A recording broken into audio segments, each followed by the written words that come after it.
10th standard in Brindavan Matriculation School. This is social activity food chain.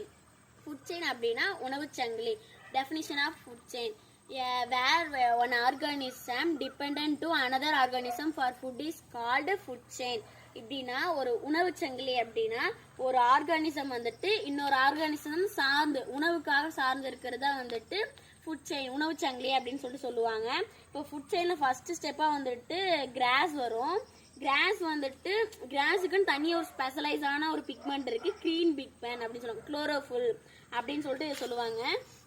Green பிக்மெண்ட்டில் வந்துட்டு இது வந்துட்டு எப்பவுமே க்ரீனாக இருக்குது, அதனால் க்ரீன் பிக்மெண்ட், குளோரோஃபில் இருக்கிறனால தான் இது க்ரீனாக இருக்குது அப்படின்னு சொல்லிட்டு சொல்லுவாங்க. இப்போ வந்துட்டு இந்த கிராஸை வந்துட்டு கிராஸ் கோப்பர் வெட்டுக்கிளி சாப்பிடும். வெட்டுக்கிளி சாப்பிடக்குள்ள வந்துட்டு இந்த கிராஸ் இருக்க எனர்ஜிலாம் வந்துட்டு இந்த வெட்டுக்கிளிக்கு போயிடும்.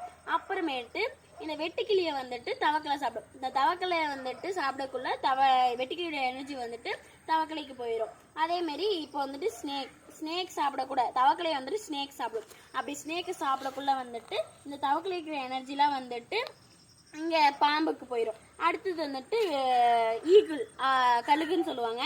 இப்போ இந்த பாம்பை சாப்பிடக்குள்ள வந்துட்டு ஈகிளுக்கு வந்துட்டு எனர்ஜி எல்லாம் கெயின் ஆயிடும். இந்த மாதிரி ஒரு ஆர்கானிசம் சாப்பிடக்குள்ள மற்ற ஆர்கானிசத்துக்கு அதோட எனர்ஜி போகிறது. இதேமாரி ஒரு ஃபுட் செயின் மாதிரி ஃபார்ம் ஆகிறதா வந்துட்டு உணவு சங்கிலி ஃபுட் செயின் அப்படின்னு சொல்லிட்டு சொல்லுவாங்க. இதேமாரியே இந்த ஸ்னேக்குக்கு வந்துட்டு ஸ்பெஷலைஸான ஒரு இதெல்லாம் இருக்குது. எப்படின்னா இதோட பாய்சன் தான் நமக்கு ஹியூமன் பீயிங்ஸுக்கு வந்துட்டு மெடிசன் தயாரிக்கிறாங்க அப்படின்னு சொல்லிட்டு இருக்கு. அப்புறம் ஈகிள் வந்துட்டு 1 ஹவருக்கு 160 கிலோமீட்டர் வந்துட்டு ஃப்ளை பண்ண முடியும் அப்படின்னு சொல்லிட்டு சொல்றாங்க. அதேமாரியே வந்துட்டு ஈகிளோட ஐசைட் பார்வையும் ரொம்ப அதிகமாக இருக்கும். ஹியூமனோட 8 டைம்ஸ் மோர் தென் அப்படின்னு சொல்லுவாங்க. ஹியூமனோட 8 மடங்கு அதிகமாக இருக்கும் அப்படின்னு சொல்லிட்டு சொல்கிறாங்க. இப்போ வந்துட்டு இதுதான் ஃபுட் செயின் அப்படின்னு சொல்கிறாங்க.